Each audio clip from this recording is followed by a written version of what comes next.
de nuevo. Campeón de América. Sí. Gestión Bossi, gestión Anulo Bossi. Mufan. ¿Usted acaba de Campeón decir de América. Sí, ya está ganada esta copa.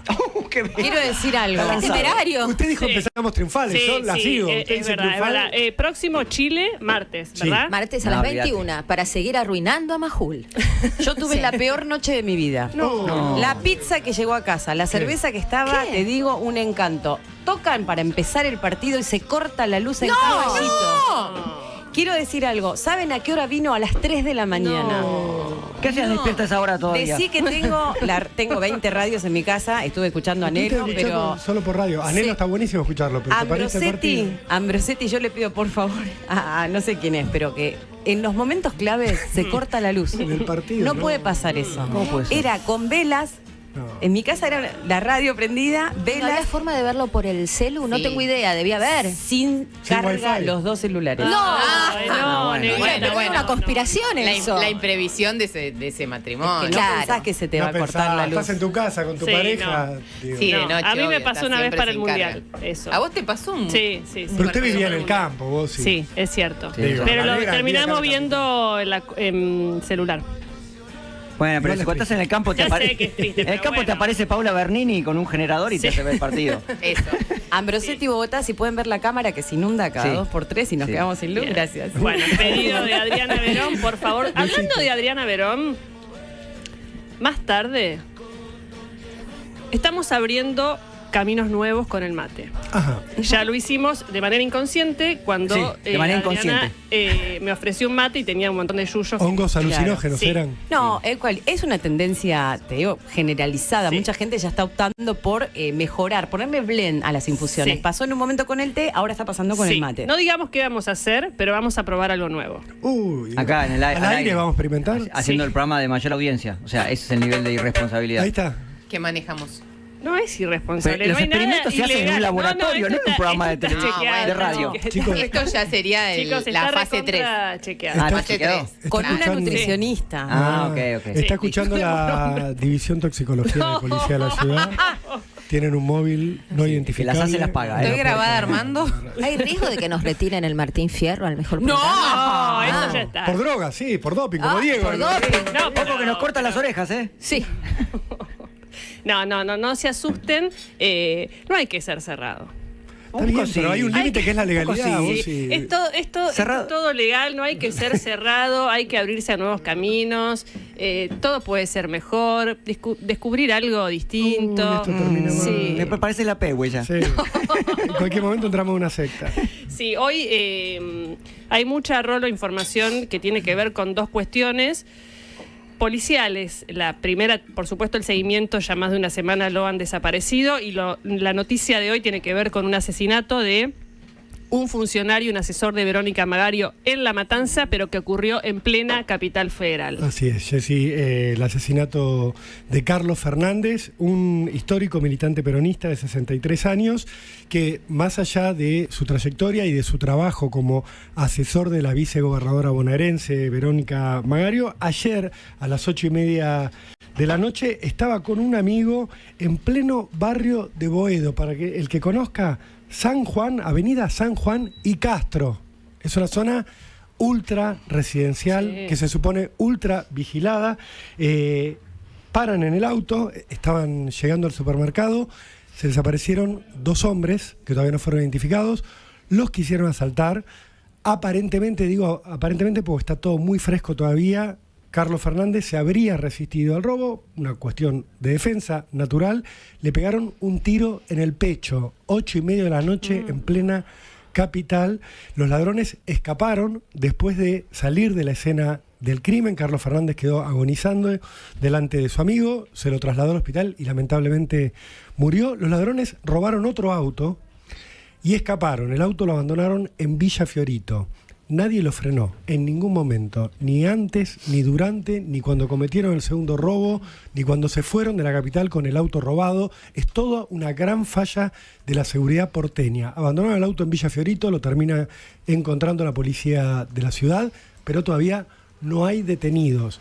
Lo señalamos con esta gravedad, cualquier crimen es obviamente terrible, pero cuando ocurre en zonas que se suponen bien vigiladas, bien controladas, con la cantidad de policías que hay en la capital, de lo que está hablando es de una falla gravísima en la seguridad de la ciudad de Buenos Aires, que está cada vez más degradada. Jessy, lo venimos hablando, este hecho es realmente un impacto terrible para el sistema de seguridad porteño, para todos nosotros, que no suele tener este tipo de asesinatos. Esto es muy inusual, por eso llama tanto la atención un crimen de estas características en este lugar. Vamos a seguir actualizando sobre el hecho en sí, por supuesto el impacto que va a tener. Otro gran tema de los últimos días tiene que ver con los gestos de la Iglesia por la crisis social y en el medio de todo esto la polémica por la política alimentaria del gobierno.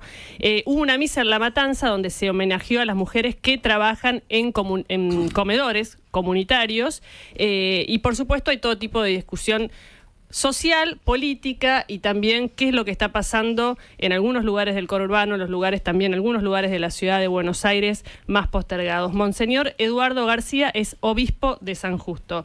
¿Qué tal, padre? Jessica, vos y el equipo de la Nata lo saludan. ¿Qué tal? Buenos días, ¿cómo están?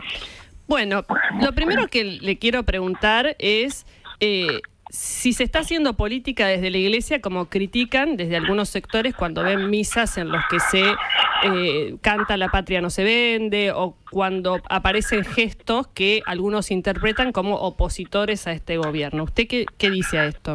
Mira, hay que distinguir, me parece, ¿no?, lo que son algunos gestos particulares de algunos a lo que es la posición o la acción que en general está tomando la Iglesia frente a estas cosas. No podemos tomar hechos aislados como parte de una acción general que tiene la Iglesia. Estos hechos que mencionaba sobre la patria son para mí hechos aislados que no corresponden a la totalidad, que le hacen a algunos grupos, a veces que no corresponden al sentir general o a lo que estamos nosotros proponiendo, tratando de vivir desde la Iglesia en nuestros barrios y con nuestra gente. Entonces yo creo que globalizar hechos particulares, creo que eso es un error, ¿no? Particularmente yo hay cosas que no me siento identificado y no creo que son parte de la pastoral de la Iglesia y tampoco la Iglesia las promueve. De hecho, esto que mencionaste, tanto el arzobispo de Buenos Aires como otros han mostrado su desagrado frente a lo que sucedió. ¿Y cuál es el nivel de preocupación que tienen sobre la situación social? Porque se ve un mayor énfasis en esta gestión sobre lo que pasa en los comedores, los alimentos. Mira, sí.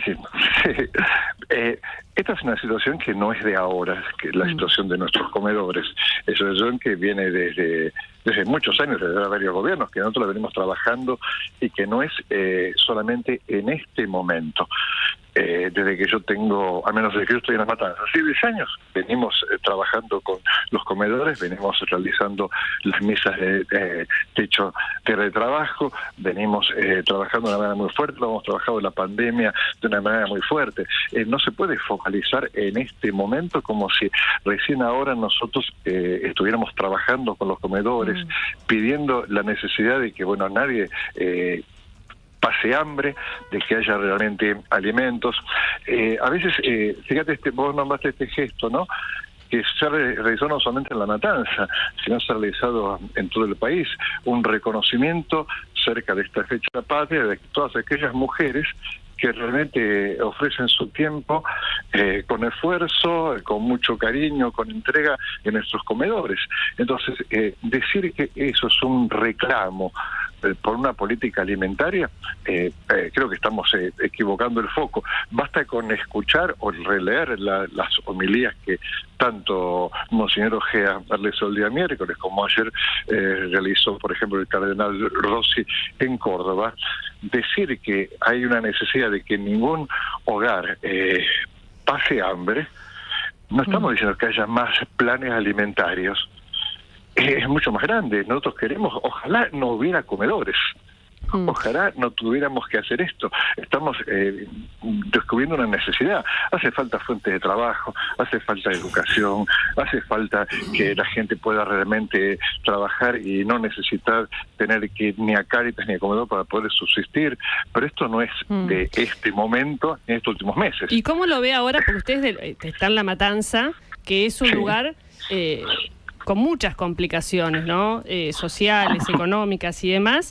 Y esto me contaban, no de La Matanza, de otro distrito del conurbano, alguien que tiene un comedor que me decía que lo que le preocupa es la criminalidad, que en su comedor ya prácticamente todos los chicos jóvenes tenían relación con el delito y que eso, aunque mejore en 5 meses la economía, es difícil de recuperar. ¿Qué ve usted cuando va a un comedor en La Matanza o cuando va a un barrio en La Matanza? Mira, acá lo que sucede, y lo he dicho también en alguna nota, es decir, cuando empieza a haber más necesidad, comienza a aumentar la criminalidad. Y a veces no es solamente por cuestiones políticas, ¿no? Nosotros en el trabajo que venimos haciendo en la prevención, en el acompañamiento, todo el tema de la drogadicción, la venta de drogas, todo el tema, vimos que habíamos antes de la pandemia, habíamos logrado, trabajando juntos, hacer que bajara el índice de comercio de droga entre los jóvenes y los adultos. En la pandemia, por las necesidades propias que dio la pandemia, vimos que subió y no tuvo que ver con una acción política. Cuando aumenta el hambre, aumenta la criminalidad. Claro. Cuando aumenta el hambre, aumenta el tráfico de estupefacientes. Cuando aumenta el hambre, van buscando un rebusque para tener algo para llevar a la mesa, y la salida más fácil es aprovechada por los mercaderes de la muerte en estos barrios más vulnerables. Es cierto, es decir, cuando aumenta el hambre, aumenta la criminalidad. Monseñor, Es casi matemático, ¿eh? Sí. claro, claro. Monseñor García, Marina Calabro lo saluda. ¿Cómo le va? Justo ¿Qué tal? ¿Cómo estás? me quiero detener ahí en el tema de la penetración del narco, supliendo al Estado en un punto, ¿no? Aquellos lugares que...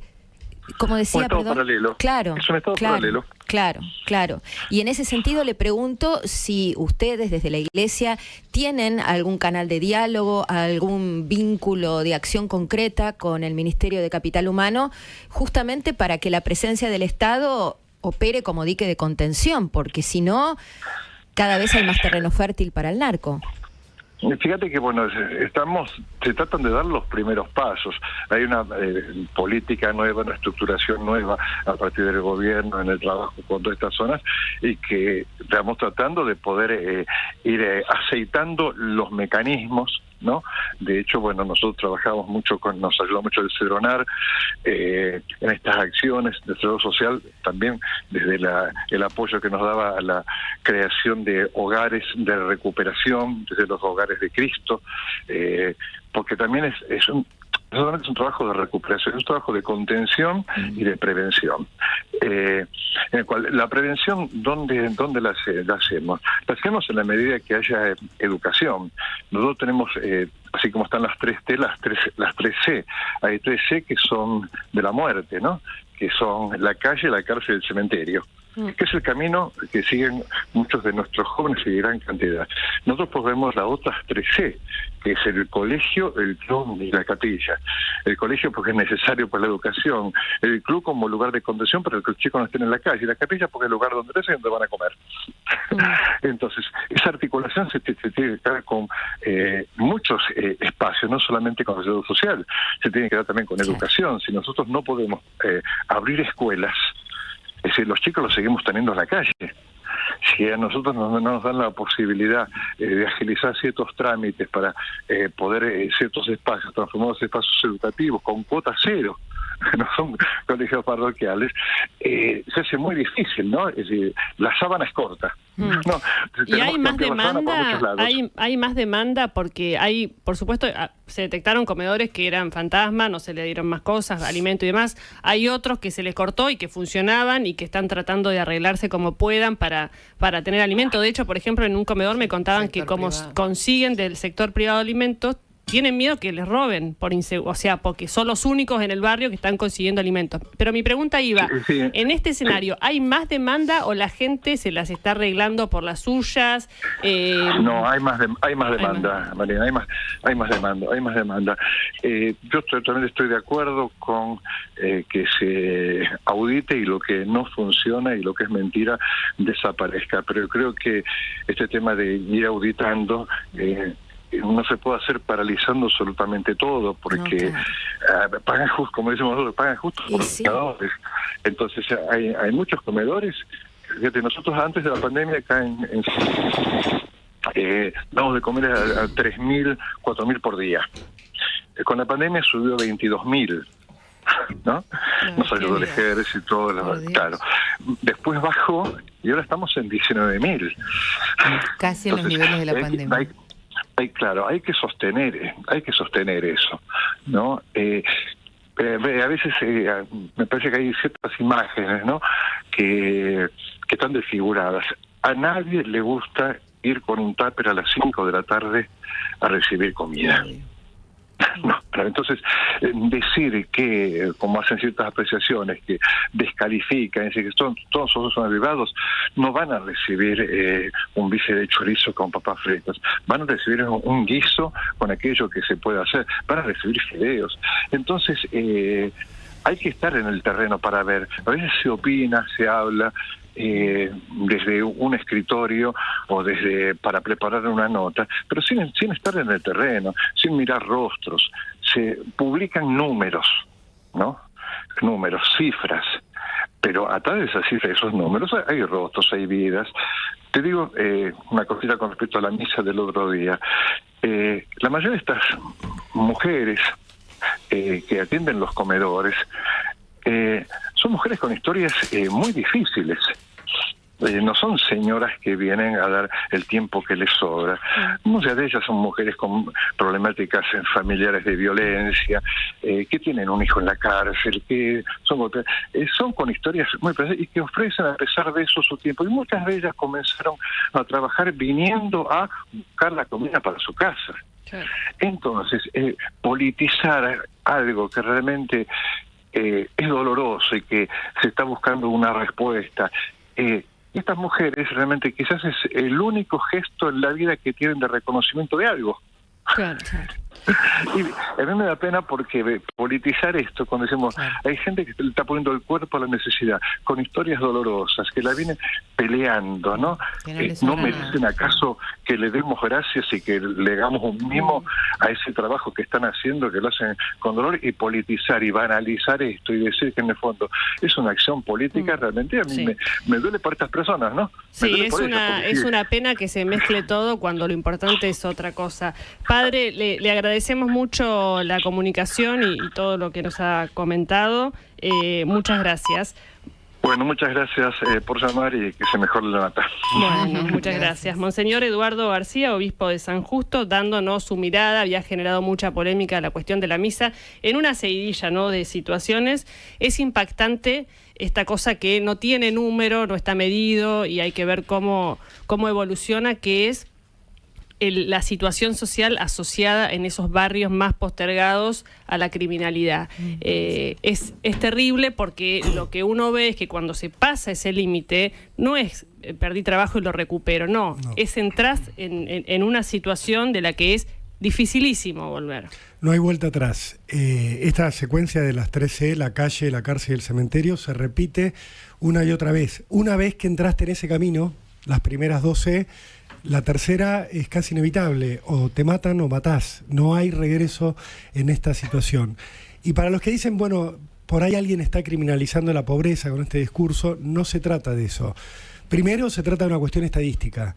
La explosión de delitos que hubo en la Argentina entre 2002 y 2003 fue fruto directo de la crisis y del crack de diciembre de 2021. Hubo picos históricos. 2001. Y luego, 2001 quise decir, perdón. Y después se estabilizó, pero ya en un nivel más alto que pre-2001. ¿Sí? Hay un pico, una explosión, que luego baja un poco, pero nunca regresa al estadio anterior. Porque el que entra en el camino del delito, no tenemos un sistema criminal que esté listo para sacarlo, para recuperarlo y para ponerlo otra vez en la senda de las otras 3C de las que nos hablaba, del colegio, del club y de la capilla, por decirlo de alguna manera, pero se entiende de lo que está hablando. El último dato, Jessy. El año pasado, en la provincia de Buenos Aires, los delitos, todos los delitos, aumentaron un 12%. Es un montón como cambio interanual. Este año las proyecciones van mucho más arriba. Este es el drama que están viviendo principalmente los bonaerenses, todos los días y que está atravesado obviamente por la droga que está invadiendo todo. Sí, un dato más para cerrar el panorama social. Estuve hablando con gente vinculada a los comedores que no es de partidos políticos, gente que colabora y que está sobre todo en el conurbano. Me dijeron, la changa cayó muchísimo porque no hay consumo. Se junta la mitad de cartón porque no se consume, que es de lo que vive mucha gente que está en las villas. Y tienen el índice alfalfa, que le sale más caro darle de comer al caballo que lo que obtienen saliendo con el caballo a cartonear.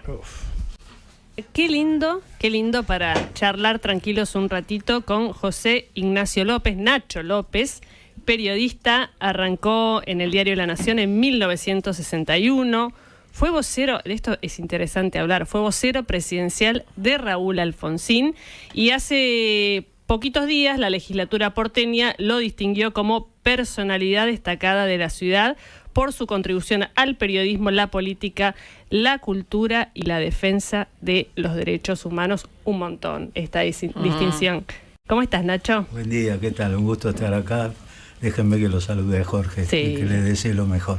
Sí, por supuesto. Gracias por venir un feriado. No hay nadie por la calle. Pero estoy muy cerca, además muy halagado por la invitación. Bueno, hay entre los que hablaron el día que te distinguieron, tomé nota de algo que dijo Pablo Gerchunov, que estaba ahí, que destacó 3 momentos de tu vida, voy a leer textual. Cuando le pregunta a Videla por los desaparecidos, su militancia moral al lado de Alfonsín y su convocatoria al diálogo argentino, esto en la crisis del 2001. ¿Qué momentos que pasaste en tu carrera? Es impresionante que los hayas pasado y la manera también que los pasaste. Sí, Pablo, bueno, fue muy generoso. Entre otras cosas, me comparó con Batman, no sé qué. ¿Quién pudiera? Dijo que yo aparecía así, sí, de repente aparecía y después me iba, resolvía. No, estuvo muy lindo. Bueno, para mí fue realmente muy entrañable porque es mi ciudad.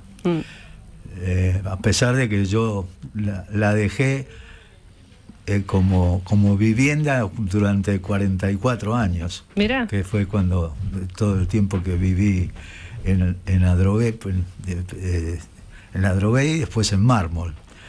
Ahora cuando vos insististe en lo de Nacho López, a mí me hace acordar que el Nacho López es mi hijo, el quinto. Con Magdalena también me decía Nacho, Sí. Porque me empezaron a decir Nacho mucho después.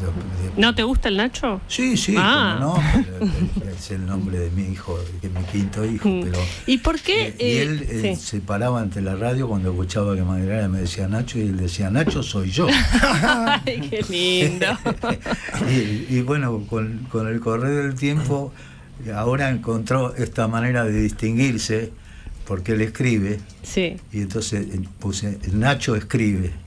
Nacho López escribe, es su, ¿cómo se llama? Su Twitter. En Su Instagram. En Instagram. Instagram. Está bien. Sí, sus sí. redes. Está bien. No, porque yo soy porteño, nací acá. ¿En qué barrio? Nací en la maternidad Sardá, por eso yo decía bien porteño. Se inauguró en el 34, yo nací en diciembre del 36. Mirá. Y además nací con el obelisco, porque el obelisco también es del 36. Así que yo decía, soy porteño. ¿Y por qué fuiste periodista? ¿En qué momento decidiste? ¿Cómo arrancaste? No, muy chico. Yo soy de los que quedan del grafo. Claro, gráfico. De lo que ¿Te queda gustaba escribir, Nacho? Sí, ¿Ese sí. era el tema? Sí, a mí me gustaba escribir y bueno, como todos, casi todos los que empezamos por ahí, tengo los boletines de la parroquia Santa Rosa de Lima hechos y en mimeógrafo y todas esas cosas que se hacen en los primeros años. Y sí, yo lo tenía muy claro, incluso lo corroboré, no lo necesitaba corroborar, pero don Pedro de Alfonso, que era un gran grafólogo, que tuvo una escuela de esa disciplina y funcionaba en el grafo también durante años. Yo me hice el test vocacional con él y claramente salía de letras, el periodismo, y empecé, bueno, daba trabajo en ese tiempo. Daba trabajo y miren como yo soy de otra época auténticamente, ¿no? Nosotros estamos entrando ahora ya definitivamente en otra época para la humanidad completa, pero porque yo entré en La Nación en el 61 y habrá sido como en el 63 o 64 cuando yo me sentía ya afirmado en esa redacción que yo dije que había estudiado periodismo. Porque había más que había un che, pibe, eso no se estudia. Claro, obvio. Claro, eso no se estudia. Y no se estudiaba, se aprendía acá. Claro. Lo único que existía en Buenos Aires, el grafo. Porque el nivel universitario empezó mucho después. Y existía lo de La Plata. Pero en realidad las redacciones que estaban llenas de estudiantes que no habían terminado Derecho, o que no habían terminado nada, o que no habían, en distintas disciplinas esas, y estaba lleno de... Estamos en el 61, imagínate que yo entré en el 61, y el diario hasta el 56, prácticamente tenía 6 páginas, creo, todo el tiempo el último tiempo de Perón. ¿Y qué cubrías en el diario? ¿Qué hacías? ¿Hacías política, hacías actualidad de fondo o arrancaste por otro lado? No, en el diario, bueno, por lo pronto que no se elegía. Claro, lo que venga. Obvio. No, yo me fui del diario, la primera vez que me fui, esa vez fue en el 75, y yo para entonces sí, ya había sido jefe de agropecuarias. Ah, mira. Yo porteño, no había visto una vaca de cerca ni Hacías campo. Hacía agropecuarias, una sección que no tengo por qué explicarles con la importancia que tenía en el diario. Claro. No solo por sus lectores, también por sus dueños. Claro. Era todo una muestra de confianza muy grande cuando me hicieron, porque de entrada me mandaron a agricultura. Entré por comunicaciones donde entrábamos todos. Y ahí se grababa, mira, si es otra época, grabábamos en cilindros de pasta. Y grabábamos a los corresponsales del interior. La Nación, como la prensa, tenía corresponsales ad honorem por todos los pueblitos que había, y que era una chapa para el que decía que era corresponsal de La Nación. En las capitales de provincia eran periodistas, o un abogado connotado, como era en Córdoba, don Álvaro Díaz. Y entonces de noche, el último turno que había ahí era de 21 a 3. En ese entré yo, y durante unos cuantos meses, estuve 6 meses en comunicaciones. Entré en febrero, un poco más. En septiembre me pasaron a la redacción. Que era ¿Ya estaba en dónde estaba? ¿En Bullard? No, ¿o no? No, en Mitre. Yo soy de la redacción de la redacción de San Martín. San Martín 344, al lado del museo. Al lado de la casa de Mitre. Sí, bueno, hoy es un museo. Hoy el museo ya era un museo, sí, ya era el Museo Mitre, y está al lado. Después eso quedó el Frente de Florida, que esa era otra de las tareas en comunicaciones, hacer las pizarras. Claro. Yo tengo por ahí una foto publicaban la información, componiendo las para pizarras, gente, y la claro. gente se paraba, mira, A leer ahí. parece Sí. Era como el Twitter, ¿no? la gente se paraba. Bueno, en Mar del Plata era claro, iba la gente a ver los resultados de los partidos. Claro. Por eso esos son los cambios que nos atraviesan a nosotros. Y parece que hace un montón, pero no hace tanto. Y no. eso es exactamente, Sí. pero bueno, parece que hiciera mucho. Y avanzando más en el tiempo, ¿estabas para La Nación cuando le hiciste la famosa pregunta a Videla? No, estaba para NA. Para NA. Ah, Lo podemos, agencia NA. si tenemos el extracto, escuchémoslo. Es espectacular. Señor presidente, quiero volver sobre algo que usted ya tocó. El último domingo de octubre, el Papa Juan Pablo II se refirió a la Argentina en la Plaza San Pedro, de distintas maneras, pero entre otras cosas habló de un problema que ya ha sido tocado aquí, como es el problema de los desaparecidos y de los detenidos sin causa, sin proceso. Le quiero preguntar si usted, que muchas veces se ha dirigido al Papa, le ha contestado reservadamente a esas expresiones de Juan Pablo II, y si hay algunas medidas en estudio en el gobierno sobre ese problema más allá de la del tiempo a la que usted hizo mención recién. Frente al desaparecido, en tanto esté como tal, es una incógnita el desaparecido. Si el hombre apareciera, bueno, tendrá un tratamiento X. Y si la desaparición se convirtiera en certeza de su fallecimiento, tiene un tratamiento Z. Pero mientras sea desaparecido no puede tener ningún tratamiento especial. Es una incógnita, es un desaparecido. No tiene entidad, no está. Ni muerto ni vivo, está desaparecido. Wow. Sí.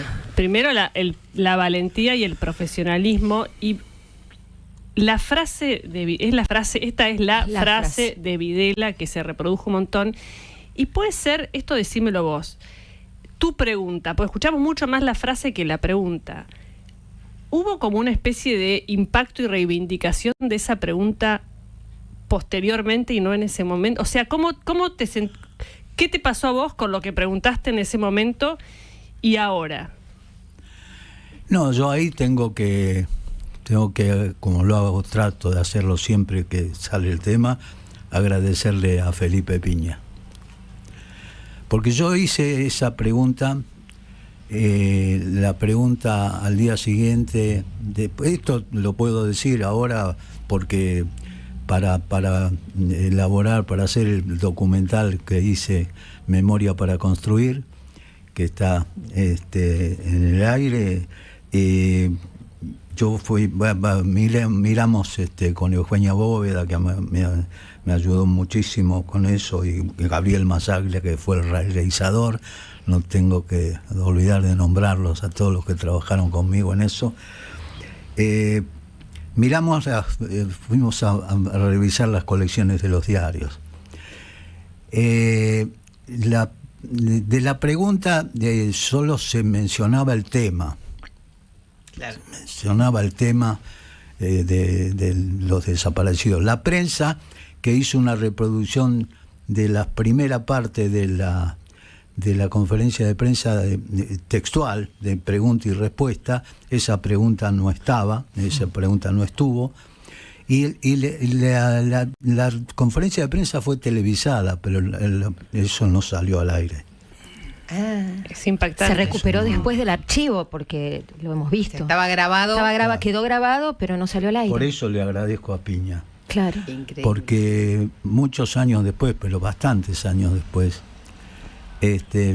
Felipe encontró en un video, en un tape que tenía mezclados cosas, y entre otras estaba la conferencia de prensa completa, en Canal 7 lo encontró, claro, y él me llamaron, él tenía su programa, y me dijo: mira, encontremos esto, me gustaría hacer un programa entero con eso, y te voy a invitar a vos y a Oscar Muiño, que fue el otro que preguntó también.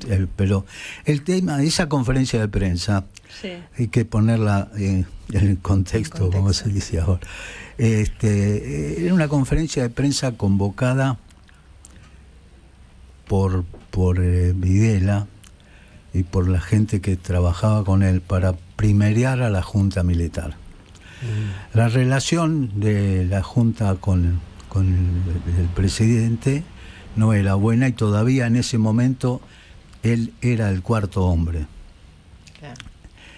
Porque se iba a elegir después a otro presidente, y en ese momento él era el cuarto hombre, y él comandante del ejército. Había sido hasta hacía poco. Por eso está de civil, además. Porque claro, ya era... Y lo que se anunciaba y lo que se venía diciendo era que la Junta Militar iba a producir el documento político de la Junta. Porque quien gobernaba era el presidente, pero el poder era de la Junta Militar, porque eran las Fuerzas Armadas, institucionalmente, las que habían puesto en marcha el proceso de reorganización nacional, que así lo llamaban. Entonces, unos días después de la conferencia de prensa, sale el documento de la Junta. Entonces, la conferencia se hace para eso, y por eso la mayoría de las preguntas, hasta la mía, y creo que fue la única vinculada con la situación de los derechos humanos, todas las preguntas estaban referidas a los partidos políticos. Ahí está la pregunta donde el peronismo, si se cambia, puede ser parte de este proceso, pero si no cambia, si sigue igual como era, no va a poder entrar. Y eso también lo dijo. Claro, o sea, estaba hecha para otro fin, querían hacer otra cosa. Y yendo a la pregunta, el otro contexto que para mí, que fue uno de los motivos de los que yo me valí, es que ya estaba en tela de juicio la figura del Papa Juan Pablo II. Pero estaba en tela de juicio porque el Papa nos había salvado de la guerra en serio. Claro. Con Chile. Porque en diciembre del 78 había tropas argentinas que ya estaban en Chile. A mí me contó, años después, yo hice en el 2009 un documental que salió en TN por los 25 años del Tratado de Paz y Amistad, que a mí estas circunstancias de la vida me permitieron, hay algún otro proceso similar, pero me permitieron tener que ver con ese tema desde sus orígenes hasta que se puso, y allí tuve que ver con el gobierno que consiguió el primer tratado de paz y amistad con Chile, después de haber hecho una consulta popular en la que se sacó más del 80%, pero yo lo había acompañado, primero a Videla, había ido con Videla a Puerto Montt, cuando se produjo, previo a lo del Bigle, se produjo un encuentro entre los presidentes, porque ya las cosas estaban muy mal. Además, a la Argentina le había salido mal el fallo de la Corte Británica sobre el tema del sur.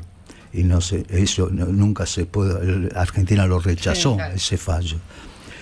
Y entonces fue cuando intervino el Papa. Cuando intervino en diciembre del 78, cuando recién comenzaba su pontificado. Es el primer Papa, claro, no italiano en 4 siglos. Cuando yo, como suelo decir, no sabía ni dónde tocar los timbres. Claro. Y ahí se metió. Porque ya en realidad venían desde antes. El cardenal Primatesta le habló a Juan Pablo I, que duró 30 días, pero cuando asumió, donde también estuve, en la asunción de Juan Pablo I, volaron sobre la Plaza San Pedro globos aerostáticos que decían Videla boya, Videla asesino. Mira. Y Videla estaba en la plaza porque fue a la asunción de Juan Pablo I. Y ahí, al saludarlo, Primatesta comenzó a decirle la seriedad que tenía este tema. Papá dejó de ser, y cuando Juan Pablo II llega en momentos en que ya estaba precipitándose. Entonces yo lo recibo a Zamoré, y con Zamoré, con muy pocos periodistas, el cardenal Zamoré, Antonio Zamoré, que fue el que vino a que se pudiera hacer la mediación, porque la mediación, si no la pedían, no se podía hacer. Y entonces había que convencer a los dos gobiernos de que hicieran el pedido de que el Papa interviniera como mediador. Y fue, históricamente, es la única mediación exitosa de la Santa Sede en el siglo XX. Por eso la significación. Entonces, Juan Pablo II era uno de los temas que se ventilaban, y la propuesta de Juan Pablo II era uno de los temas que se ventilaban en esa disputa mezquina que había entre la Junta Militar y Videla. Videla era un defensor de Juan Pablo II porque él hasta hacía casi ostentación de su condición de católico, y por eso yo le formulo la pregunta ¿Qué después que el percibiste Papa... en la pregunta? Porque vos elaborás la pregunta con el Papa, ¿no? Sí. ¿Qué percibiste cuando estabas haciendo esa pregunta? En él. Estabas relativamente cerca en esa conferencia. Sí, estaba, pero él mismo me dice, ¿por qué él me facilita? Esto que escuchamos recién es el final de la repregunta. Porque él, cuando yo hago la pregunta, que esa fue la pregunta, fue esa, él contesta con una larga disquisición sobre el sentido de lo que había dicho el Papa. Primero miente porque dice que el Papa se refirió genéricamente, y el Papa no se había referido genéricamente. El Papa había dicho, hablando con obispos y con personas de la Argentina y de Chile, y además se dirigía, cuando él habló eso en un Ángelus, en la semana en que los obispos de la Argentina y de Chile habían terminado su visita quinquenal a la Santa Sede. Entonces no había nada de genérico. Entonces él, después de esa larga disquisición, dice, no sé si contesté toda la pregunta. Entonces entras. Yo creo que uno no puede meterse en la conciencia de nadie, ni siquiera en la conciencia pero yo creo que lo traicionó la conciencia. Y entonces cuando encara la respuesta, porque yo le preguntaba por la situación eso le repito yo. Sí. Y entonces, porque yo sé que usted no lo preguntaba en el sentido genérico en el que yo estoy diciendo de los derechos humanos. Yo sé que usted no lo pregunta por eso. Él sabía que no lo preguntaba porque yo había conversado con él, no solo yo, 4, 5, 6 periodistas que accedíamos a conversar alguna vez con él off the record, sin registro, y planteábamos no solamente a él, también a otros, planteábamos la cuestión, aunque no no conocíamos los detalles de todo lo que se supo después, pero se sabía que los métodos que se estaban utilizando eran realmente los métodos de la propia guerrilla, pero desde el Estado. Ilegales. Nacho, y en estos off the records, hayas hecho esa pregunta y lo hubieras expuesto, ¿hablaste con Videla sobre la pregunta en algún momento posterior? Nunca. No, esos off the record, lo que yo menciono son anteriores. Después de la pregunta, no volviste a dialogar con... Porque uno piensa, se pone en tu lugar y dice, Nacho, ¿era consciente de que se estaba jugando la vida haciendo esa pregunta a una dictadura a la cual estaba exponiendo en una de las partes más crueles que tenía, que era la desaparición de personas? Mira, la verdad que eso al cabo de los años muchas veces pregunta. Yo creo que uno, porque lo que yo tenía conciencia era de que, y lo que tenía conciencia y tengo conciencia era de que yo estaba tratando de trabajar con la mayor honestidad que podía. Yo sabía los límites que tenían, que tenían los medios, pero creo que para convivir, porque a mí una de las cosas que más me molestó en algún momento después de la dictadura era aquella distinción que en algún momento se hizo, como si todos los que nos habíamos quedado acá éramos cómplices de lo que pasaba. Y la verdad que eso a mí me indignaba también, ¿no? Porque yo creo que uno se construye para protegerse, se construye alguna forma de que, bueno, a mí no me va a pasar. También a mí ya me habían puesto una bomba en mi casa en el 76, que yo no terminaré nunca de agradecerle a Jacobo, a Timerman, pues yo ya trabajaba en La Opinión en ese momento. Yo me fui de La Nación a La Opinión y Jacobo, y yo no me di cuenta. Mirá cómo sería esta construcción que yo digo, que ni sospeché en ese momento que él me estaba sacando de acá. Y yo lo encontré un día entrando a La Opinión, al edificio nuevo allá en Lafayette y en Barracas, y él me dijo, che, ¿vos viajaste con tu esposa alguna vez? No, le dije, no, porque vos haces iglesia y te tenés que hacer tus propias fuentes. ¿Por qué no te armás un viaje a Roma? Bueno, yo le voy a decir, me llamó la secretaria un día después o dos, me dijo, che, Nacho, me dijo, y bueno, yo me armé el viaje el 10 de noviembre del 76, salimos con Lita, y llegamos al hotel allá que me lo habían reservado los amigos de la Fiat. Yo era muy amigo de Saporiti, de la gente que después lo reemplazó en Fiat, Alfredo Durán, y me habían reservado en un hotel y fui, me dieron la llave con un Telex. Otra época. Pusieron un petardo en tu casa, están todos bien. No sé, la cara, me acuerdo patente, el ascensor chiquito, el tipo que subió con nosotros, y no sé cómo habrá sido mi cara, pero Lita me dijo, ¿qué pasa? Y llegamos a la habitación, de esa época, de ese tiempo, y hasta que conseguimos la comunicación, Claro, la llamada. y los hizo desfilar a los 5, la mayor tenía 13, Ana, y el más chico, Nacho, cumplía 3 una semana después. Y bueno, fue Hasta que no habló con todos. verdadero parto quedarme 2 semanas más en Roma, porque recién había llegado. Claro, sí.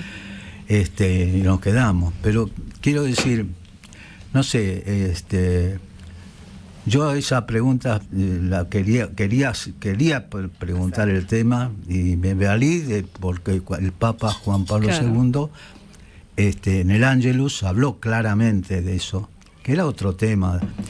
Todo esto ahora está realmente contado en un paso que ha dado la Iglesia, que demoró demasiado tiempo en hacerlo, pero finalmente lo hizo, que es estos 3 volúmenes de La verdad los hará libres, que es la autocrítica, la Iglesia ante el fenómeno de la violencia en la Argentina entre el 66, que no es de casualidad que eligieron esa fecha, 66 al 83. Es una autocrítica de una institución fundamental, y no hay muchos otros sectores que hayan hecho autocrítica de que no estuvieron a la altura, cuanto menos no estuvieron a la altura. Te quiero llevar ya a Alfonsín. Vamos. ¿Por qué decidiste dar el paso? Porque de periodista a vocero vas del otro lado. Y después un poquito para poder picar de cada tema, es cómo ves, perdón, pero te tengo que preguntar por Adorni, que es el vocero, es el vocero de Milei. Sí. La comunicación cambió muchísimo, ¿no? Completamente. Cómo cambió el periodismo también. No, pues empezamos por esa última, ciertamente. Yo no subrayo de casualidad todas estos cambios de época. Yo me sigo sintiendo, y así lo digo, yo soy de Gutenberg. Ya por más esfuerzo que hago, paro en el WhatsApp, porque no. Yo creo que no se pueden comparar. No se puede comparar esa función como otras cosas, no se pueden comparar,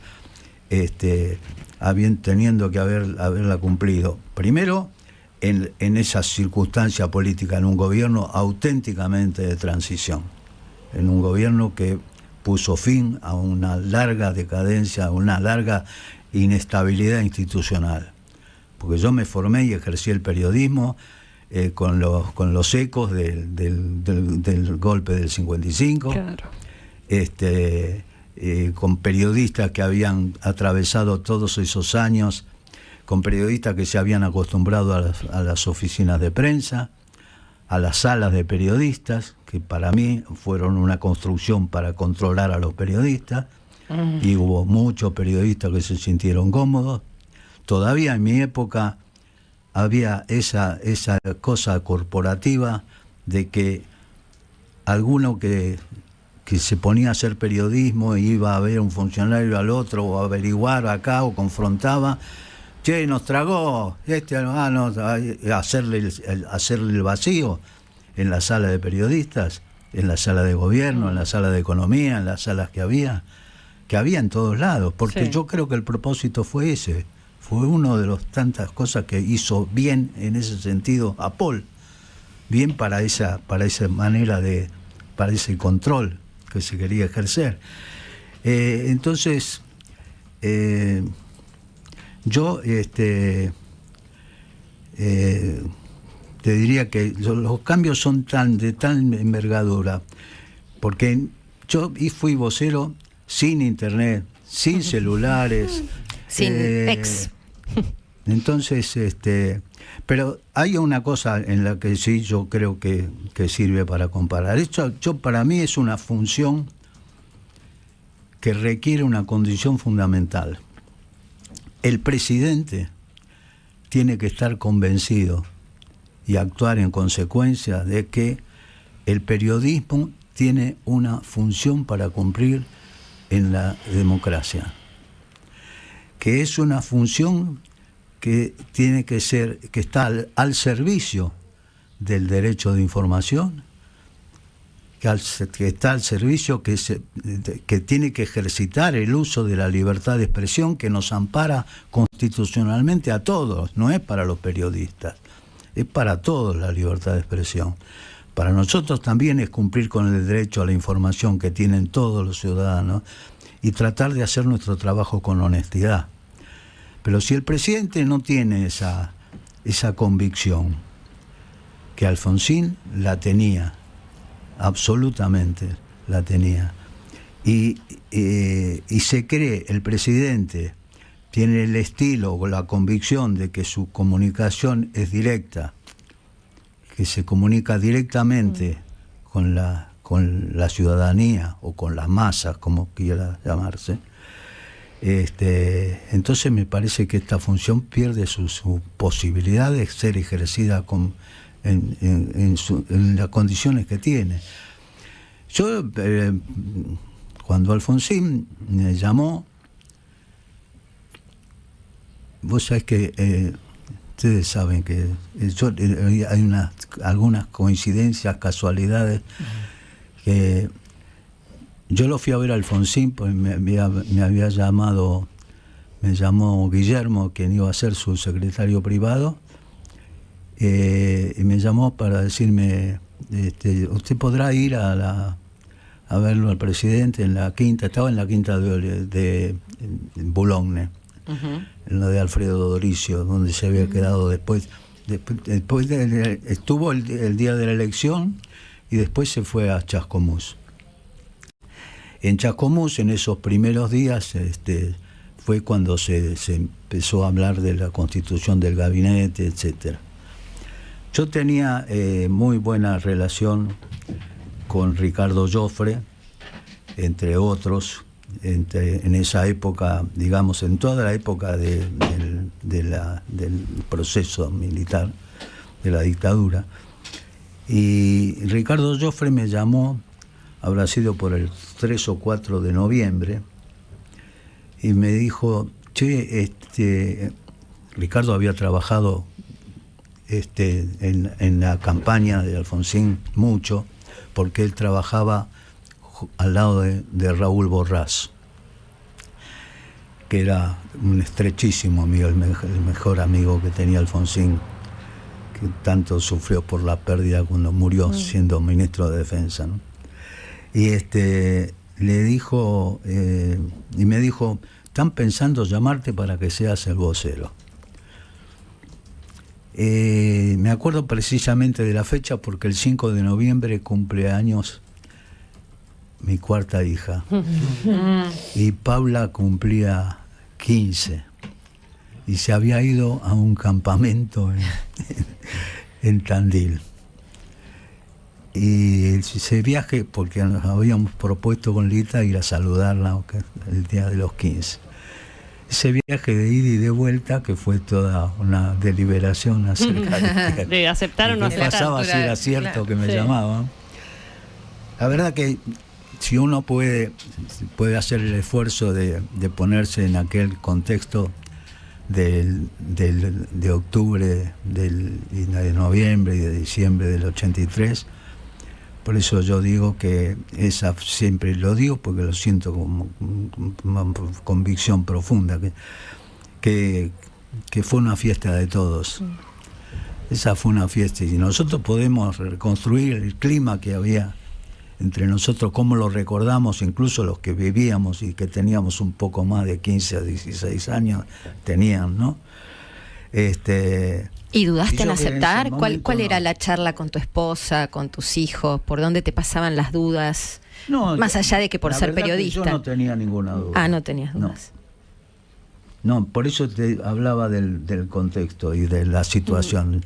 Yo en ese momento no tenía ninguna duda. Yo, por supuesto, nunca fui afiliado a ningún partido. En mi primera época, por mi condición de católico militante, digamos, para decirlo así, pues yo tenía muchos años de participación en la Acción Católica y después el periodismo me llevó felizmente a poder escribir sobre la Iglesia, sintiéndome yo un hombre de Iglesia, y a vivir esa época que es absolutamente un cambio fenomenal, que es la del Concilio Vaticano II.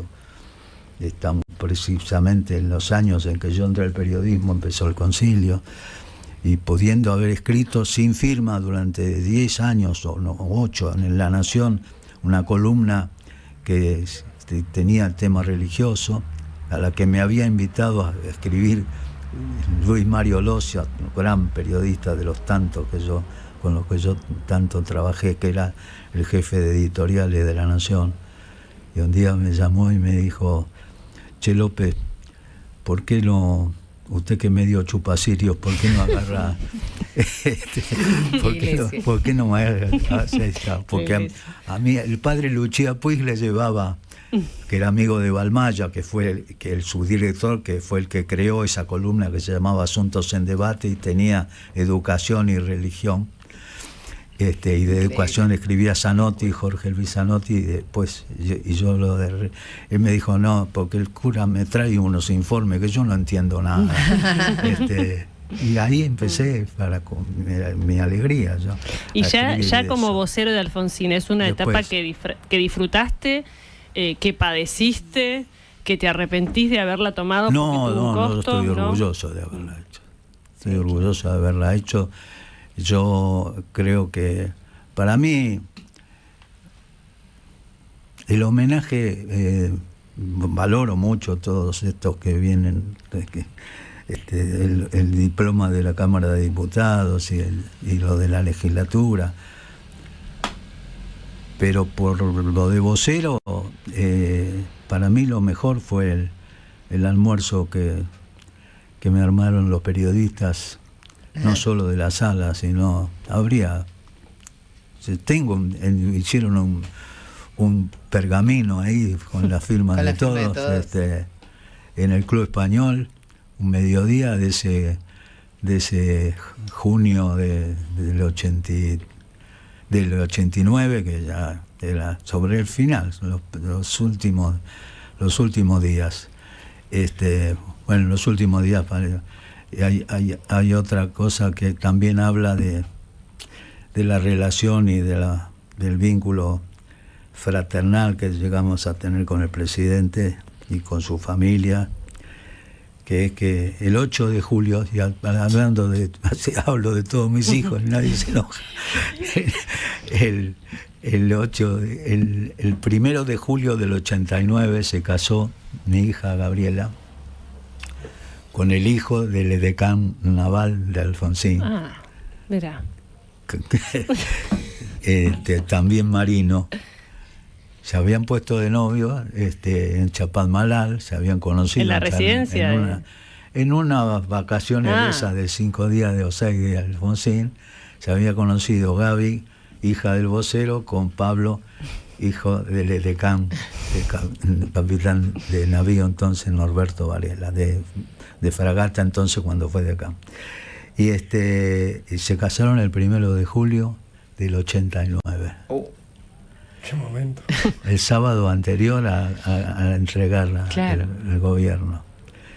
Y Alfonsín fue al club italiano de Lomas, donde se hacía la fiesta, llegó como a las 12 y pico de la noche, venía de Ezeiza, de una cena que le habían armado de despedida a los jefes de Estado Mayor de las 3 fuerzas. De ahí vino al casamiento, bueno, fue a los 2 casamientos que hubo durante... El otro todavía fue el del 87, que fue el casamiento de mi hija mayor, estábamos en funciones, tanto él como yo, y de ahí todavía era antes de las elecciones del 87, fue un tumulto fenomenal, un casamiento en Adrogué, se fue en Adrogué y Alfonsín entró y fue a la cocina a saludar fue un tumulto completo, un tumulto completo. Pero espérate, porque vos me preguntaste, creo que te contesté todo. Sí, me contestaste todo. Yo me quedaría... Demasiado largo. No, horas y horas y horas. No hubo tiempo radial. No, un placer. Y además escucharte... Escucharte nos hace ver qué calidad que ha perdido el periodismo. Sí. En muchos sentidos, y la política, uno puede decir la sociedad en general, pero bueno, es lo que me sale, casi que estoy haciendo una autocrítica, pero la verdad es que es un placer escucharte, la gran historia que tenés, los logros, felicitaciones por estos reconocimientos, por esa pregunta que pasó en ese momento. Me parece que mi sensación fue que tuvo una reivindicación en los últimos años, ni siquiera durante el kirchnerismo, sino que así. Ahora tuvo una gran reivindicación esa pregunta. Y fue por el cambio de época. Fue porque encontró, pues yo sabía que había hecho esa pregunta. Claro. Qué increíble. Pero ¿sabés cuándo apareció? Cuándo empezó a aparecer, pero aparecía la respuesta nada más. Claro. Vino de afuera, de alguna de las agencias internacionales que suministran material. Entonces, en el 82-83, cuando ya había cambiado el clima acá, venía un cortito, parte de la respuesta. Yo sabía que esa era parte de tu respuesta. Pero en ese momento no se publica en ningún medio acá. O sea que en algunos del interior, salió la pregunta, no la pregunta, la respuesta.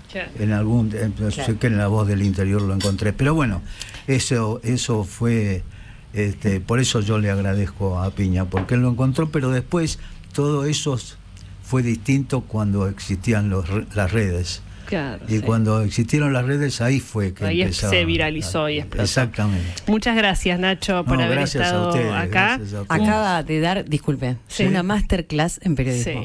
Se lo quiero agradecer. Totalmente. Bueno, muchas gracias. José Ignacio López, periodista desde el año 61 en el Diario de la Nación, pasó por todos lados, fue vocero de Raúl Alfonsín y estuvo charlando con nosotros. Gracias.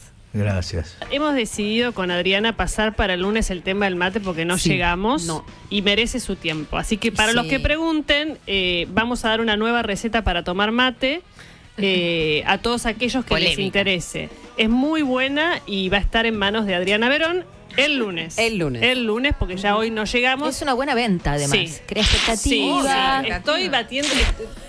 Majul, un poroto. Sí, claro. Un poroto. Majul tiene que volver a empezar. Vamos a decir la verdad. Me da vergüenza después de la nota que tuvimos. Me da miedo que el lunes llegue la nata y nos pise este brote. Sí. No lo permitiremos. Sí, no, escondemos todo. Escondemos todo, ¿no? Negamos. Sí, y negamos, totalmente. Rolo, sigue la preocupación. ¿Cuáles son las últimas novedades de la búsqueda de Loan? Lo que ha pasado en las últimas horas, Jessy, y voy a lo más inmediato y a lo más urgente, es que una de las 3 personas que están detenidas por la desaparición de Loan Peña pidió declarar. Se había negado en una primera instancia cuando la imputaron por el delito de abandono de persona. Y ayer, después de entrevistarse con su abogado, Jorge Monti, decidió prestar declaración indagatoria hoy. La indagatoria acaba de terminar hace instantes. Todavía no se sabe en detalle qué es lo que dijo. Sí trascendió que la mujer declaró que había recibido una llamada telefónica en ese momento, en el momento en el cual Loan desaparece. Se está investigando esta llamada y con qué tiene relación. Lo que plantea la mujer es que para ella se lo llevaron a Loan, que alguien lo secuestró. Y lo que anticipó el abogado Jorge Monti en relación a la declaración de su detenida es que hay pruebas en la causa que todavía no se conocen, que la defensa va a aportar más pruebas y que esas pruebas dan un giro en la causa con respecto a todo lo que conocíamos hasta ahora. Lo que da a entender es que hay pruebas de que hubo un secuestro aquí. En el sentido del rapto, que es la palabra adecuada, para que se entienda, el rapto es cuando se llevan a alguien, cuando lo sustraen. El secuestro tiene la connotación de alguien que oculta a una persona para pedir algo a cambio. Claro. Por eso es que se habla tanto de rapto, de la sensación de que a Loan se lo llevaron. Para que ocurriera esta declaración indagatoria, ocurrieron muchas cosas previamente. Lo más importante, y hago un raconto rápido, es que la causa que venía llevando el fiscal Juan Carlos Castillo, que estaba convencido de que esto se trataba de una desaparición accidental, fortuita, de que Loan está perdido, sumó un nuevo abogado, un nuevo fiscal, que es Guillermo Barri. Guillermo Barri asumió en la causa anteayer. Y en realidad lo que ocurrió en la práctica es que a Castillo lo desplazaron y que quedó al frente de la investigación el fiscal Barri. El fiscal Barri se encontró con que había un montón de cosas que no se habían hecho, un montón de cosas insólitas. Por ejemplo, se encontró con que solo se habían secuestrado 6 teléfonos celulares, cuando en el almuerzo en el que estuvo Loan por última vez había 10 personas. No se entendía por qué no se habían secuestrado el resto de los teléfonos celulares. Y entre esos teléfonos secuestrados está el teléfono de la mamá de Loan, que ni siquiera estaba en el lugar de los hechos en el momento de la desaparición. O sea, faltaba secuestrar teléfonos de gente que estuvo en el último almuerzo de Loan y que la justicia no los tenía en su poder. Faltaba secuestrar la moto que tenía el tío de Loan, Antonio Bernardino Benítez, el día de la desaparición de Loan. Esa moto se secuestró ayer a la tarde, 7 días después de la desaparición del nenito. Una moto que la tía materna de Loan, la hermana de la mamá del nene, había contado públicamente, lo hizo en Telenoche anteayer, dijo, el día de la desaparición de Loan, el tío Benítez, el que ahora está preso, se vino del lugar donde desapareció Loan, el paraje del Algarrobal, hacia el pueblo, hacia 9 de julio, donde vivía Loan y donde también vivía el propio tío, en la moto. Y lo vimos venir, se lo cruzó mi hermano, decía, lo vio un policía en cuero del lugar donde había desaparecido Loan, volvió al pueblo, volvió a su casa, y ahora sabemos, y eso te lo agrego, se bañó en la casa, y luego regresó con otra remera al lugar de la búsqueda. Lo que planteaba esta mujer es, en la moto en la que se movió, hay pruebas, seguramente. La moto está tirada, decía la mujer. Esto lo decía el miércoles a la noche, Jessy. La moto está tirada donde él la dejó tirada, porque se lo llevaron preso después. La moto no la secuestraron el miércoles a la noche, recién la secuestraron ayer a la tarde, cuando la tía lo contó públicamente. O sea, había carencias en investigación de todo tipo.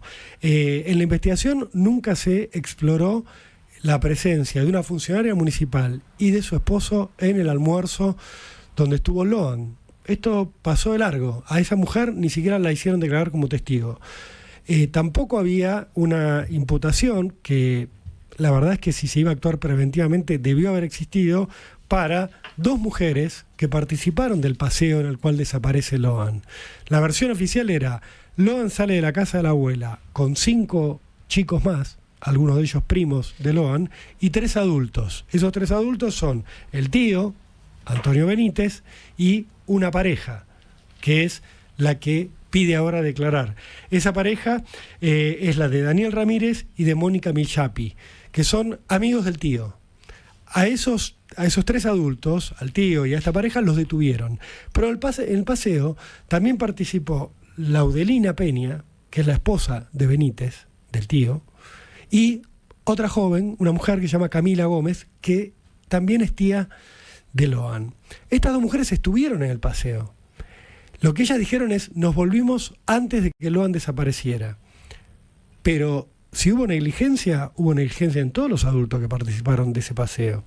Esta mujer, Laudelina Peña, dice y entrega en la causa la que es la verdadera última foto de Loan, que es cuando ella se está volviendo, gira y le saca una foto con el celular al grupo. Y ahí se lo ve a Loan, a los otros chicos y a los otros adultos. Ella entrega esa foto a los investigadores. Y ella dice, yo llegué primero a la casa y cuando yo estoy en la casa, a las 2:25 de la tarde, me llama mi marido, el ahora detenido Antonio Benítez, y me dice, ¿Loan ya llegó a la casa? porque me acabo de dar cuenta que no está. Esto es lo que cuenta la esposa, Laudelina. Y me pareció que se iba para la casa de la abuela. Y Laudelina dice que le respondió, no, acá no llegó. Y que ahí empieza la alerta. Ahora, esta mujer, que es la esposa de uno de los detenidos, que estuvo en el paseo, que tuvo supuestamente esta comunicación con el tío. La comunicación, está probado, existió, pero no se sabe realmente el contenido, porque solo tenemos la versión de Laudelina. ¿No debió haber estado imputada? ¿No debió haber estado demorada? Es una pregunta que se abre y que obviamente el fiscal Barri está analizando, porque se encuentra con una causa donde están estas situaciones grises donde no se avanzó hacia esto. La composición del lugar que tienen los investigadores, y esto fue un poco lo que decidió el abogado Monti, que también representaba a Benítez, pero que renunció a la defensa de Benítez, se quedó solo con la pareja de amigos, y es el que la acompaña hoy a esta mujer Millapi a declarar como imputada, pero a dar su versión de los hechos. Tiene que ver con una reconstrucción que se hizo en la tarde de ayer. Una reconstrucción a la cual llevaron a los chicos que habían estado en el paseo. De esa reconstrucción surge que la caminata en la que participaron estos adultos que yo les mencionaba, y los chicos y el propio Loan, tuvo una extensión de 578 metros. Van de la casa de la abuela hasta una zona donde hay árboles de naranjo. Que ahí se paran, agarran naranjas, empiezan a comérselas, a Loan le pela el tío una naranja, y lo que dicen los chicos es, cuando estábamos volviendo, hay un punto que se lo marcan al fiscal en persona, le dicen, acá Loan se fue corriendo. Y para los fiscales esto es un hecho. ¿Y para qué lado dice que se fue? El lado exactamente opuesto a la casa de la abuela. Que Loan estaba preocupado por su papá, porque él se había ido sin su padre, que se había quedado en la casa de la abuela.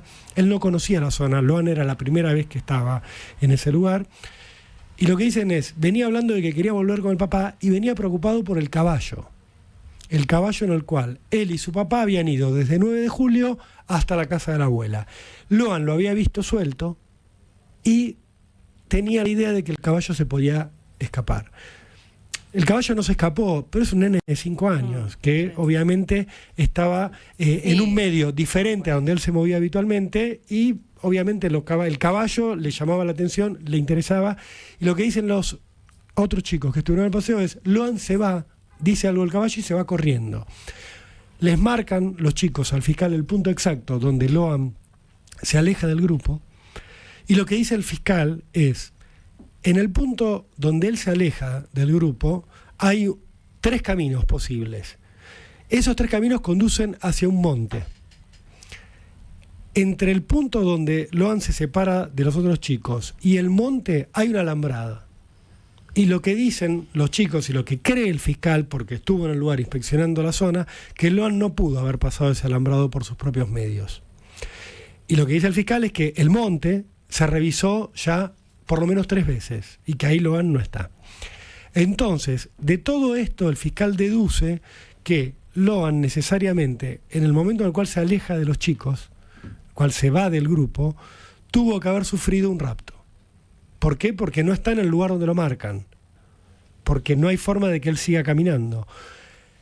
El fiscal dice, la ruta más cercana está a unos 7 kilómetros. A nosotros nos cuesta llegar de la ruta al lugar donde fue el paseo.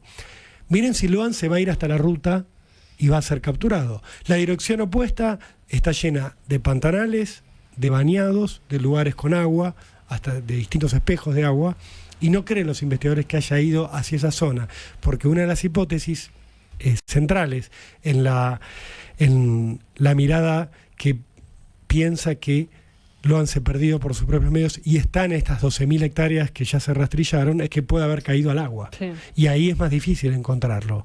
¿Por qué? Porque por más que tengas buzos, por más que tengas bomberos revisando, hay lugares donde hay 1 metro de agua que están llenos de vegetación, que no se pueden bucear, y donde la revisión que están haciendo es ir caminando con una cuerda que va como peinando el agua, van uno al lado del otro los rastreadores y van pateando a ver si en el agua, en el fondo, encuentran alguna forma, algo, obviamente, que pueda tener que ver con Loan.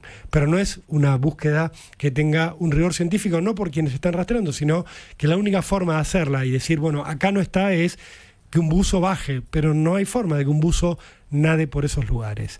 Por eso es que el fiscal, con todo lo que hicieron, dice, para mí hay un rapto. El abogado de la detenida que aceptó declarar, plantea, se lo llevaron. Y el fiscal va en esa dirección y por eso a esta hora está cambiando la calificación del hecho, saliendo del abandono de personas y yendo hacia la de trata de personas, que es un delito federal. O sea, los fiscales que intervinieron hasta ahora con esta calificación tienen que declararse incompetentes, correrse y que lo tome la justicia federal. Lo cual va a generar una nueva demora en toda esta investigación. El fiscal Barry tiene, Jessy, la hipótesis desde, por lo menos ayer nos la manifestaba, de que para él es trata. Porque si hay un rapto, se lo tuvieron que llevar a Loan, algún tipo de organización, es una hipótesis válida, que lo haya capturado con el fin de explotarlo de alguna manera, de venderlo o de entregarlo a terceros para que lo hagan, para que lo adopten ilegalmente, para lo que fuera. Ahora bien, yo quiero hacer este punto. No hay una prueba de que esto haya ocurrido. No hay una sola prueba todavía de que esto haya ocurrido. Lo que hay es un descarte que está haciendo la justicia con la evidencia que le dan los rastreadores. Los rastreadores le dicen, no está Loan. Loan es un nenito de 5 años. No se pudo haber ido caminando 8 kilómetros, 10 kilómetros. Es imposible. Entonces alguien lo tiene que haber capturado. Entonces, por descarte van a esa hipótesis. Ahora, el punto que hago es, ¿y si buscaron mal? Eso te iba a decir. La verdad es que el operativo de búsqueda que pudimos ver por televisión, a mí por lo menos me deja bastantes dudas sobre el nivel de profesionalismo y la cantidad de herramientas que tenían más allá de la buena voluntad. Sobre todo en los ojos de agua. Sí, los espejos de agua, los pantanales, los bañados son los lugares más complicados para decir esto está limpio y acá Loan no está. ¿Por qué lo digo? Porque ya vivimos el caso de la familia Pomar. Totalmente. Donde los investigadores, los policías le decían al fiscal del caso, no están. No están y no están. Y rastrillamos y no están. Ajuste de cuentas. El fiscal empezó a hablar de ajuste de cuentas, secuestro, captura del padre de la familia Pomar a sus hijos y a su mujer para matarlos y suicidarse, la hipótesis de que se habían tirado con el auto un espejo de agua. Y lo que terminó descubriéndose 20 días más tarde era, primero, que alguien sí había visto el auto de la familia Pomar, lo había denunciado a la policía y nadie había hecho nada con esa denuncia. De hecho, el hombre que los ve a los Pomar al costado de la ruta, cuando vuelve a hacer el trayecto de regreso, vuelve a ver el auto después de haberlo denunciado y ahí insiste. Y en los registros oficiales, los policías decían que habían estado en ese lugar donde estaba el auto y era mentira. No habían estado o habían mirado mal. Eso no se puede descartar todavía. Quiero dejarlo en claro, porque estamos hablando de la familia, estamos hablando del tío de Loan, de que tiene antecedentes por abigeato, el que está preso, y es verdad que los tiene.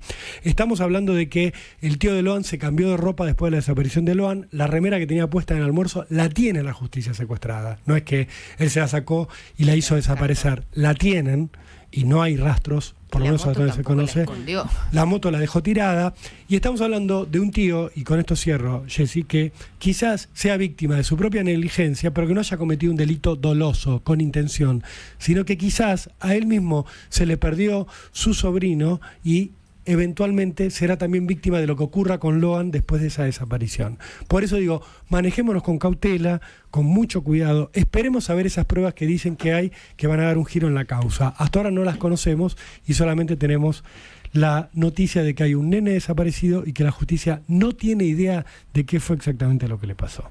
¡Calabró! Aquí estamos, Bossi, aquí estamos y estoy tan contenta. ¿Qué pasó? No quepo en mí. Reapareció él. ¿Quién? José Fuentes, el vidente mexicano que predijo la consagración de Argentina como campeón del mundo en Qatar 2022. Vamos, José. Y viene con unos vaticinios tremendos. Mire. La primera noticia es que está vivo, que esa era la duda que teníamos. Y de hecho tenemos una foto para compartir. Todavía. Sí, tenemos una foto. Vos sí lo había puesto en duda, ¿se acuerdan? Sí, bueno, Sí, es cierto, es cierto. Bueno, uno nunca sabe, de diciembre 2022 a junio 2024, la verdad que es con complejo. el riesgo y con lo que labura este hombre. No, pero mire qué espléndido está. Sí. Está en su mejor momento, con tecnología de punta Sí, detrás. esos además. certificados. Sí, sí. Certificado. Genial, los diplomas tiene. Diplomas, diplomaturas. Sí. Y un televisor, bueno, poco jobardo, pero no importa. Lo importante es la evidencia. Tenemos pronósticos, predicciones en realidad, en 3 torneos clave. Copa América, Sí. Mundial 2026 Opa. y el futuro de Boca en el próximo campeonato. Negro. 3 Todo eso. pronósticos. ¿Qué negro Todo qué? eso. ¿Qué Arrancamos dice, por el vos? principio. Bueno, en relación a la Copa América, no le voy a hacer spoiler, pero nos tiene una fe. Nos tiene una fe. Nos ve en una final cuasi consagratoria. Mire, escucha, Josecito, escuche. La Copa América Argentina la va a jugar, con dos selecciones que van a estar allí, van a enfrentar a la final a ellos.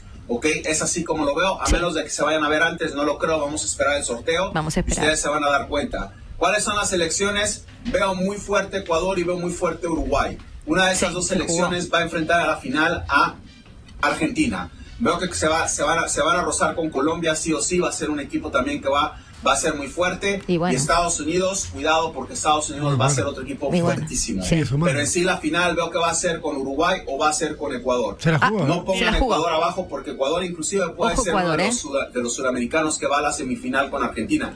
No he dicho nada, Y sí. pero puede ser.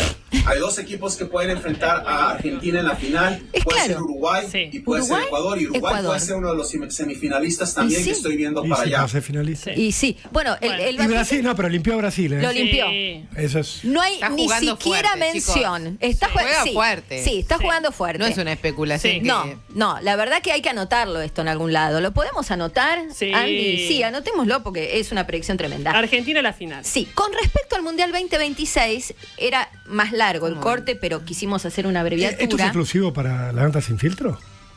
Esta No, predicción. esto son sus predicciones que yo Las comparte al mundo. Las comparte al mundo, porque lo que pasa es que yo las capturo. No Bien. son a pedido. No, porque pensé por ahí estaba por ahí. no, Sí, él no. no trabaja a pedido. Condicionado por usted. No, lejos de mí condicionar a alguien, no, de ninguna manera. Mundial 2026. Ay. Él ahí tiene alguna duda en relación al futuro de Scaloni, no lo dejamos en el corte porque era muy largo, pero dice que mientras esté Messi, la casa está en orden. Sí. Bueno, eso Lo bueno. veo preocupado a García. No, ¿por qué? No sé. No, bueno, vamos rápido, no sé. No, desconfiado de los pronósticos. No, pero a mí me parece ciencia esto. Bien, en fin, si quiere, escuchamos los vaticinios. Acá, claro, es 2026. Quizá no lo ve con la inmediatez de lo que está ocurriendo ahora. No sé si es tan específico como lo fue en la Copa más América, difícil. pero bueno, algo dice sobre el futuro de Argentina en el próximo Mundial. Escuche. ¿Cuáles son los equipos que creo que sé que van a jugar van a jugar con Argentina? Aquí están. Número 1, si llegan a pasar a octavos de final, el primer equipo que va a jugar ahí con ellos es Portugal. Portugal va a estar ahí, cuidado, a menos que les toque en grupo. No estoy seguro que Portugal vaya a estar Y en no ese nos grupo, hizo el sorteo, pero claro, estoy viendo no puede los que estar van a estar seguro. ahí, se pueden ver las caras después hasta en una final. Y ve las ¿Ok? caras. No sé, vamos a ver, ya apoyando a Argentina, ya les dije, el campeón debería ser Inglaterra, No. pero todo empieza a cambiar ya porque estoy alterando mucho esas vibraciones. Altera las Portugal, vibraciones número para que uno. no gane Número Inglaterra. 2, y lo voy a seguir diciendo, Inglaterra va a estar ahí metido si pasan a cuartos. Número 3, Holanda. Imagínense nada más lo que se le viene. Imagínense lo que se le viene a Argentina. Holanda. Países Bajos. ¿Ok? Cualquiera de esos equipos lo puede sacar a Argentina y lo puede sacar rapidito. pero faltan Y 2 número años. 4, estoy viendo que puede ser un equipo sudamericano, ¿ok? Hay una probabilidad de 20% que es demasiado, de 80% que entre otro equipo europeo, ¿ok? Sudamericano o asiático, o africano, Ah. Y o sí. africano, ¿ok? Bueno, Es no va a ser de Asia, Oceanía. Oceanía. Sudamérica o África. Asia, Sudamérica o Asia, África. Sudamérica o África. Uno de esos 3 continentes va a dar 3 continentes, a uno hay de los- 5 de los continentes. de los finalistas de ahí. Ya les Bueno. di demasiado. Ok, No, ya está saben dijo que un demasiado. equipo No va a ser asiático, europeo. es un Sí. sudamericano Es El un otro dato. puede ser. o es un africano. Bueno, acá se Esto me es complicó. todo. Bueno, Es lo mismo que decir el mundial lo va a ganar un país. Bueno, la predicción. pero es el Mundial 2026, lo quiero ver usted. Me interesa, pero me interesa la de Boca. Siempre lo mismo. Yo lo que diría, anulen Mufa. Los de Boca anulen Mufa. ¿Por ¿Qué? qué se mete con los equipos específicos? ¿Le pide la gente por...? No, a él le brota, Correcto. porque la evidencia uno no la maneja. No, es que uno no puede está en este país, digo. no puede direccionar la evidencia. Es un Claro. mexicano, pero tiene muchos amigos Está en bien. Argentina. Boca es el equipo más importante de Claro, Sudamérica sí, y uno de los más sí. importantes del mundo. Nunca se fue a la B. reconocen, Es lógico que un vidente se ocupe de él y no Sí. de los equipos que vienen del ascenso. Buah. Puesto así. Escuche, el futuro inmediato. No es muy pro Riquelme. Él no le quiero hacer spoiler, pero medio que lo odia a Riquelme. argento este Sí, sí, mexicano. es recontra argento y medio macrista, me parece. Escuche. mira. Voy a hablar ahora rápidamente de Boca. Vamos a seguir con la Liga Argentina. Si Riquelme se va, ¿A dónde ¿ok? se va a ir No importa Riquelme? las excusas que quiera poner Román. Excusa. Ya se tiene que ir. Se acabó su tiempo. Su posición. Hizo decisiones muy pelotudas. Se tiene que ir. No, desde no contratar digas a eso de Cavani Román. Hasta todas las cosas que hizo. Se tiene que ir. Si se llega a ir Román, voy a hacer voy a hacer por mí, no por ti. Por No, mí. ahí está. Por mí. Voy a ser a Boca campeón de la próxima temporada. Pero se tiene que ir. ¿Y qué voy a decir? Misión cumplida. Eso es todo. No voy a decir predicción dada, predicción cumplida y Boca va a ganar esto. Nada de eso. Se tiene que ir. Si eso pasa, vamos a hacer eso y vamos a hacer que en el 2025 gane la 7ª Copa Libertadores. Voy a hacer, porque así lo quiero. No por ustedes. No necesito que vengan aquí a decirme, que eres, vas bien. No, nada de eso. Ahí está. Bueno, el que quiera creer que crea, el que quiera oír que oiga. Me apunta Gonzalo Bonadeo que la final no puede ser con Ecuador por una cuestión de fixture, pero bueno, Gonzalo, qué detallista te has Sí. vuelto. De Bueno, repente bueno. te agarró el purismo, Gonzalo Bonadeo. Además, él dijo Ecuador. ¿Qué Uruguay. sabe? ¿Qué sabe si aparece algún Claro, cambio de...? nunca se sabe. No hay que dar Están, nada por están en la supuesto. misma llave. Pero Bueno. Se me cruzó como una idea que no tendrá que ver este señor con las apuestas del fútbol, ¿no? No, No, Josecito. es un hombre Por probo. favor. No, Bueno, no, una mala, Sí. un pensamiento negativo que me No. vino. para todos los mencionados, Sí. sobre todo para la selección de Scaloni, Sí. aplauso, medalla y beso. Bueno, viernes de cine. Acá, bueno, el editor de la columna de cine de los viernes me cambió un poco la agenda, pero ya lo hablé con él, que soy yo mismo, contengo multitudes. Primero vamos a hacer un breve repaso por lo que fue la noticia de ayer a la tarde, que fue la muerte de Donald Sutherland. Donald Sutherland, básicamente, como lo dijo Kiefer Sutherland, su hijo, fue uno de los más grandes actores de la historia del cine mundial. Punto. Empecemos por ahí. Empecemos diciendo que fue realmente uno de los más grandes actores de la historia del cine mundial. Por supuesto que tiene una filmografía descomunal, gigantesca, que incluso alguien que se dedica a esto como yo, muchas de sus películas no las vio, otras las tiene perdidas en la historia también. Pero la realidad es que es un actor que tuvo incluso hasta la posibilidad de ser famoso hasta los últimos momentos de su carrera. Tenía 88 años, había nacido en Canadá, y desde la década del 60 Donald Sutherland había empezado a demostrar lo que después confirmó a lo largo de las décadas, que podía hacer cualquier película. No todos los actores tienen la obligación ni el porqué de tener que hacer todas las películas, pero él cuando todavía tenía sus ojos saltones y su mirada inquietante, ya había empezado a hacer sus primeros palotes en el cine de terror. Él trabajó con los grandes del cine de terror británico, antes de volverse una persona famosa y un protagonista. El primer papel que yo recuerdo y que todos recordamos, los cinéfilos, y que queremos muchísimo, es 12 del Patíbulo, la película de Robert Aldrich, protagonizada por Lee Marvin, donde él hacía de un soldado, uno de los condenados a muerte que tenía que salvarse aceptando una misión suicida. Él hacía de un personaje que iba a ser una de las líneas que iba a trabajar en su carrera, que es la del loco, ¿sí? Donald Sutherland también iba a hacer muchos personajes de loco, de iconoclasta, de perdido, no siempre locos lindos, como iba a demostrar después, pero sí en esta película. Después iba a estar, por supuesto, en un clásico que no es de mis favoritos, hay que decir la verdad en todo, ¿sí? Pero una de las comedias más importantes de la década del 70, que es MASH, de Robert Altman, junto a Elliot Gould. Después MASH fue una serie muy popular, pero primero fue una película, ¿sí? Donde un grupo de médicos, la guerra, en la guerra de Corea hacían toda clase de desastres, eran unos verdaderos monstruos. Era una película muy polémica que obviamente trataba sobre Vietnam, metafóricamente, y que fue una película que arrastró mucho y lo convirtió sí en una mega estrella para después empezar a trabajar ya con todos los grandes, ¿no? El Botín de los Valientes junto a Clint Eastwood, de quien quedó amiguito, después vamos a ver por qué. Clut, sí, junto a Jane Fonda. Hizo de Jesucristo en alguna película, un pequeño papel. Venecia Rojo Shocking, que es una película que cualquiera que haya pasado por la década del 70, ¿sí?, siendo mayor de edad por la clase de película que es, la recuerda. Venecia Rojo Shocking, que es Don't Look Now, es el título original, pero el Venecia Rojo Shocking nos choqueó a todos desde el comienzo. Pero ahí tiene, entre las muchas cosas que hizo, tiene un paréntesis Donald Sutherland, que es su paso por...